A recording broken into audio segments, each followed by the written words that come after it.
시원한 계곡물을 보니 성령의 생수에 흠뻑 빠지고 싶습니다. 날은 더워지지만 그럴수록 성령의 시원한 생수 같은 은혜에 흠뻑 젖어 봅시다. 오늘의 말씀, 창세기 47장 9절 말씀입니다. 야곱이 바로에게 아뢰되 내 나그네 길의 세월이 130년이니이다. 내 나이가 얼마 못되니 우리 조상의 나그네 길의 연조에 미치지 못하나 험악한 세월을 보내었나이다 하고.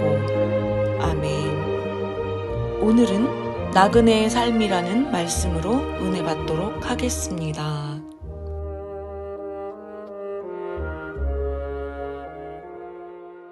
오늘의 말씀 제목은 나그네의 삶이라는 제목으로 말씀을 전해드리겠습니다. 제가 요즘 쉬는 시간에 즐겨보게 된 유튜브가 생겼는데요. 일반인들이 군대 시절 겪었었던 이야기를 보내준 걸 가지고 재미있게 각색해서 스토리식으로 소개하는 영상입니다. 남자에게 있어서는, 특히 군필자에게 있어서는 너무나 공감이 되는 이야기들이라서 너무나 재미있게 보고 있는데요. 안타깝게도 여기엔 저 말고는 군대와는 상관없는 분들이라서 또 쓸데없는 소리 한다 라고 생각할지도 모르겠는데, 그래도 굳굳이 얘기할 생각입니다. 군대 다녀온 사람들의 공통점은 본인이, 자기가 가장 제일 군생활 힘들게 했었다 라고 주장하는 겁니다. 저 역시 군대에서 고생한 얘기하면 밤새 얘기할 수도 있고요. 또 한국에서 옛날 친구들이랑 만나서 군대 얘기를 하면 거의 달나라까지 갔었습니다. 이 고생이라는 게 극히 주관적이지만 직접 당해보지 않은 사람은 절대로 알 수 없는 고통이기도 하죠. 거의 군대 다녀온 모든 사람들이 제대한 지 10년, 20년까지도 다시 군대에 재입대한다는 악몽을 꾼다고 하지 않습니까? 그 트라우마라고 하는 거죠. 더군다나 요즘 한국 군대에서 안타깝게도 사고가 많이 나서 걱정이긴 합니다. 또 어떤 정신 나간 사람들에게는 꼬투리를 잡아서 나라를 시끄럽게 할 수도 있는 좋은 재료가 되기도 할 것 같습니다. 당연히 일어나서는 안 될 일이지만 사실 어떻게 생각하면 일어날 법도 한 일들이지 않습니까? 이제는 훈련병들에게는 아예 얼차례가 없어진다고 하지 않습니까? 30도가 넘으면 밖에서 훈련도 안 한대요. 전쟁이 났는데 날씨가 30도가 넘어가면 총 쏘다 말고 쉬어야 되는 거예요. 그리고 총 쏘다가 쓰러지면 안 되니까요. 그렇다면 그들이 만약에 군대 안 가고 사회에 있었다면 그들에게 아무 사고가 일어나지 않았었을까요? 1991년도에 대한민국의 교통사고로 죽은 사람들이 하루 평균 35명이었다고 그래요. 그러니까 그해 1년 동안 교통사고로 숨진 사람들이 6.25 전쟁 때 3년 동안 죽은 사람의 3배보다 많다는 거래요. 그럼 왜 거기에 대해서는 시위하지 않는지 모르겠어요. 교통부 장관은 조사하고 탄핵해야 했어야 됐던 거 아닌가요? 얘기가 잠깐 살짝 딴 데로 흘렀지만 어쨌든 여기 계시는 분들도 군대는 다녀오지 않았었지만 하나같이 나만큼 고생한 사람이 있을까? 고생이라고 하면 다들 할 얘기 많으실 겁니다. 아마 나중에 지수한테 물어봐도 세상 사는 게 참 힘들다고 얘기할지 모르겠습니다. 오늘 본문에서도 이 야곱이 산전수전 다 겪은 파란만장했던 험악한 세월을 보냈었노라고 얘기합니다. 총리가 된 요셉이 아버지 야곱과 형제들을 다시 만나서 구제하면서 기쁜 마음으로 그 당시 왕이었던 바로 왕에게 소개를 하면서 야곱이 바로를 축복을 하게 되는데요. 바로가 야곱에게 안부를 물으면서 나이를 묻는 질문에 대한 답변이 바로 오늘 본문입니다. 다시 한번 오늘 본문 볼까요? 본문 보겠습니다. 시작. 야곱이 바로에게 아뢰되 내 나그네 길의 세월이 130년이니이다. 내 나이가 얼마 못되니 우리 조상의 나그네 길의 연조에 미치지 못하나 험악한 세월을 보냈었나이다 하고. 아멘. 자, 이 말씀을 조금 이해가 쉽게 메시지 성경에서는 이렇게 표현합니다. 제가 나그네처럼 살아온 세월이 130년입니다. 제 조상이 받아 누린 세월에는 못 미치지만 험한 인생을 살았습니다. 자, 야곱이야말로 둘째가라면 서운할 정도로 고생한 사람이죠. 오히려 그의 삶을 보면 전혀 복받은 사람 같지 않고요. 본받을 만한 행동도 별로 없을 정도로 파란만장했습니다. 야곱은 워낙 물질 욕심도 많은 사람이었고 또 사랑에 집착할 정도로 까다로운 사람이었죠. 그뿐 아니라 자신의 목표 달성을 위해서라면 속임수, 술수까지 써가면서 사기꾼 같은 정도였습니다. 결국 그 결과는 참담할 정도였죠.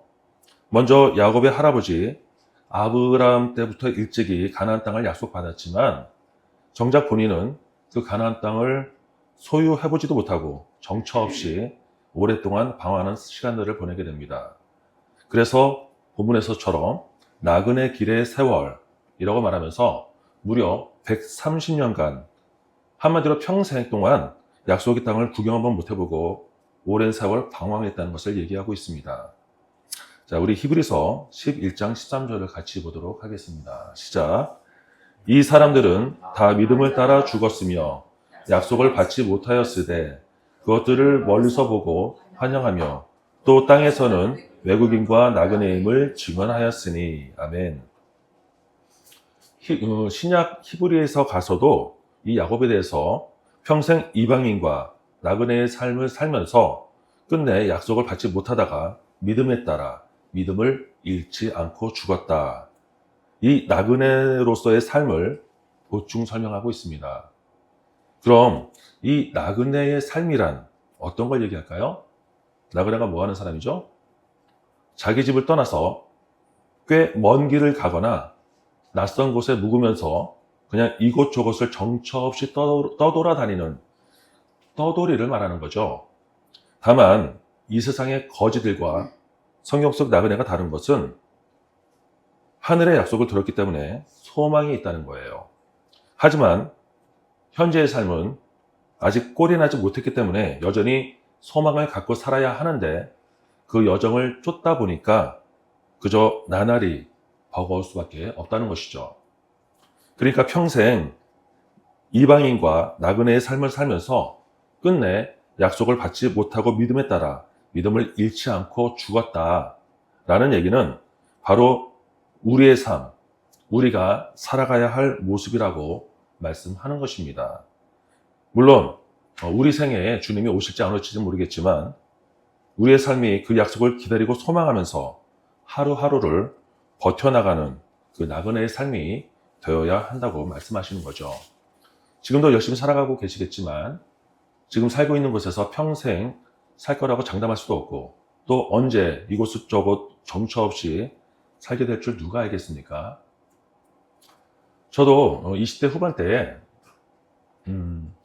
영업이란 걸 잠시 해보면서 이 정처 없이 라는 것을 경험해 봤습니다.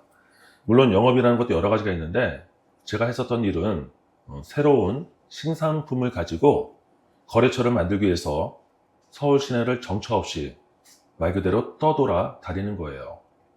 반겨주는 사람도 없고 아는 사람도 없고 오라는 사람도 아무도 없어요.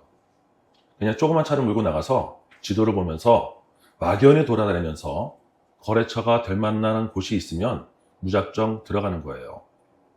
물론 절반은 말도 꺼내기 전에 퇴짜 맞았고요. 또 나머지는 그런 물건 가지고 되겠냐? 이거 사면 포장지에 있는 이쁜 아가씨도 같이 주는 거냐? 이렇게 비아냥거리는 데도 있었고요. 그러다 보니까 타켓을 정했어도 좋은 타이밍에 들어가도 될까 말까니까 조금만 어중간한 타이밍에 들어가면 안 되니까 조금이라도 더 좋은 타이밍을 잡으려고 그 앞에서 20분, 30분을 기다렸다가 고민하다가 한참 눈치 보다 들어갔었고요.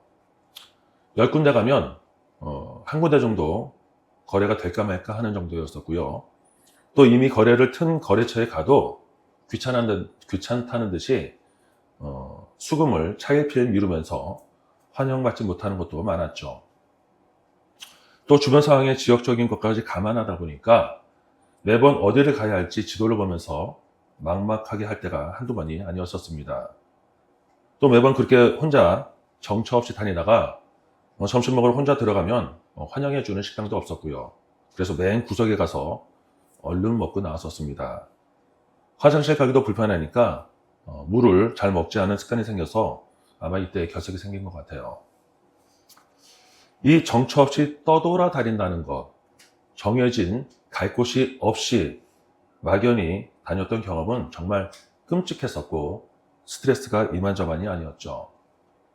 물론 야곱에 비할 건 아니지만 야곱도 이 나그네의 삶이 정말 지긋지긋했었던 모양입니다.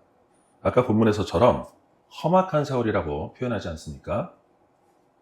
형 에서한테 장자권을 뺏으려고 팥죽 한 그릇으로 아버지 이삭한테까지도 사기를 치고 어려서부터 평생 도망자의 신사가 됩니다. 그렇게 자기가 사기친 것처럼 삼촌 라반에게도 본인이 사기를 당하면서 무려 14년간이나 머슴살이를 하면서 4명의 아내와 12명의 아들을 두게 되죠. 하지만 아주 복잡한 시간들을 보내게 됩니다. 또 하나님의 은혜로 복을 받고 재산도 모았지만 장인을 피해서 야반 도주를 해야 하는 비참한 신세가 되기도 하고요. 또 나오자마자 형 에서가 야곱을 죽이겠다고 10명도 아니고 무려 400명을 이끌고 오니까 32장에 야곱이 심히 두렵고 답답했다라고 표현하더라고요. 또 그 일이 지나자마자 야곱의 딸 디나가 세겜 추장의 아들로부터 강간을 당하죠. 그래서 세겜 남자들을 모두 할례하게 만들어 놓고 갑자기 기습해서 모두 다 싹 다 죽이면서 피바다를 만드는 일도 겪게 됩니다. 또 제일 사랑했던 막내 아들 요셉이 형제들에게 죽을 뻔했다가 인신매매로 팔아버렸는데 요셉이 죽은 걸로 알고 평생 그 고통을 안고 살지 않았습니까? 자식이 먼저 죽으면 부모가 겪는 고통은 감히 가늠할 수가 없을 정도겠죠. 이 정도면 충분히 야곱이 험악한 세월이라고 할 수 있을 겁니다. 하지만 야곱은 훗날 이렇게 고백합니다. 창세기 48장 15절 16절을 우리 이어서 보도록 하겠습니다. 시작. 그가 요셉을 위하여 축복하여 이르되 내 조부 아브라함과 아버지 이삭이 섬기던 하나님, 나의 충생으로부터 지금까지 나를 기르신 하나님, 나를 모든 환난에서 건지신 여호와의 사자께서 이 아이들에게 복을 주시며 이들로 내 이름과 내 조상 아브라함과 이삭의 이름으로 칭하게 하시오며 이들이 세상에서 번식되게 하시기를 원하나이다. 아멘. 대를 이어서 변치 않으시는 언약의 하나님과 신실하신 하나님으로 고백합니다. 더군다나 16절에 보시면 나를 모든 환난에서 건지셨다고 고백합니다. 그리고 그 환난을 통해서 이 땅의 후손들로 가득하게 될 것에 대해서 감사하는 거잖아요. 이게 제정신인지 아니면 대단한 건지 헷갈릴 정도입니다. 저는 아까 말씀드린 영업을 하면서 고생한 거에 대해서 감사하다고 생각하지는 않거든요. 능력이 없어서 마지못해 그런 일밖에 하지 못하는 나를 보면서 얼마나 자존감이 떨어지고 날마다 출근하는 아침마다 지옥길이었는지, 그 당시에는 감사라는 생각을 전혀 못 해봤지만 역시 뭐든지 지나고 나니까 그래도 앞으로 마음만 먹으면 뭐는 못하겠냐라는 생각이 들기도 합니다. 야곱 역시 그의 고생은 모두 하나님께서 섭리하시고 사용하시기 위해 예비하신 일이라고 고백하지만 그래도 그의 추억에는 험악한 세월이라고 고백합니다. 다만 야곱에게 믿는 구석이 있었던 것은 하나님을 의지하고 믿었기 때문에 승리할 수 있었다는 것입니다. 즉 그나마 목적지를 알고 걸어가는 인생은 축복이지만 현실적으로 목적지를 알고 사는 사람들이 얼마나 되겠는가 하는 것입니다. 다들 대충 복만 쫓아서 허공만 찾다가 흐지부지 해지고 말지 않습니까?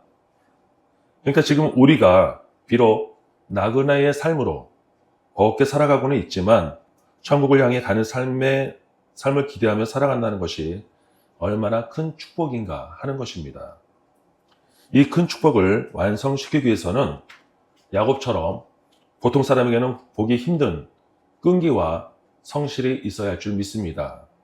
어려우면 어려울수록 응답 받을 때까지 죽기 살기로 환도뼈에 금이 갔지라도 날이 새서 천사와 씨름할 줄 아는, 즉 끈기와 성실이 있어야 하는데, 이건 믿음을 밑바탕으로 해야 가능하다는 것이죠. 야곱에게는 그런 믿음의 약속에 대한 믿음이 있었기 때문에 그 모든 것을 견뎌내고 극복할 수 있었다는 결론이 나오게 됩니다. 여기에 계신 우리 모두에게도 굳건한 믿음 위에 서시기를 주님의 이름으로 축원합니다. 말씀을 정리합니다. 여러분, 야곱의 축복이라는 찬양 아시죠? 너는 하나님의 사람. 목소리까지 일어나요.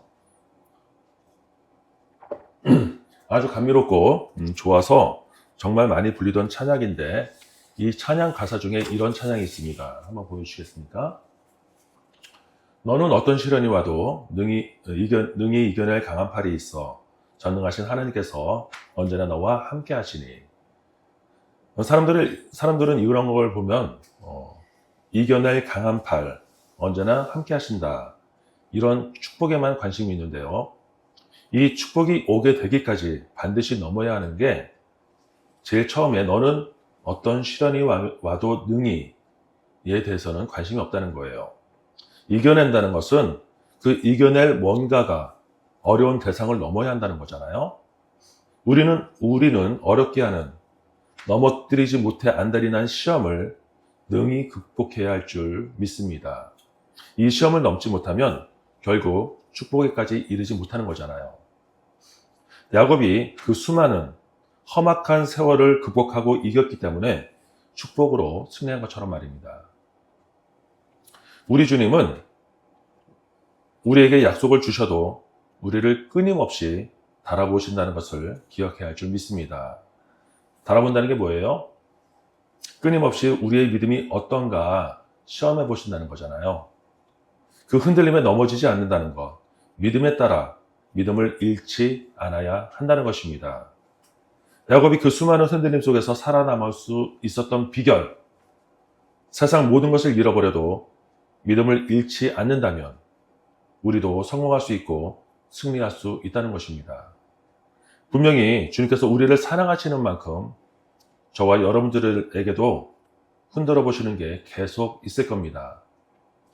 흔든다고 같이 덩달아 흔들리는 것이 아니라 말씀 위에 중심을 잡고 분별해내서 끝까지 잘 버텨내서 나중에 우리 입으로 내가 옛날에 나그네 생활 좀 했었어, 그래서 좀 험악한 세월을 보냈었지 라고 웃으면서 얘기할 수 있는 저와 여러분들이 되시기를 주님의 이름으로 축원합니다.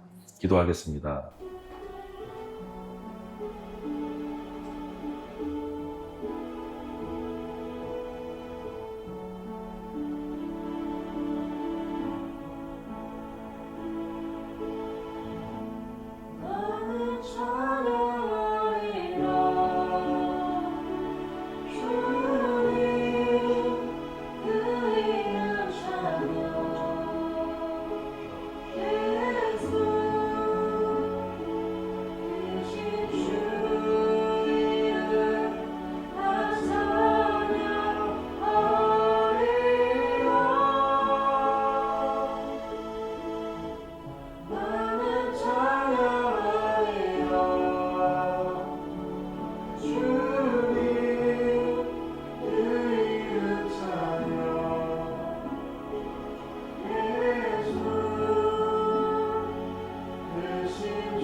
나는 영원 돌리리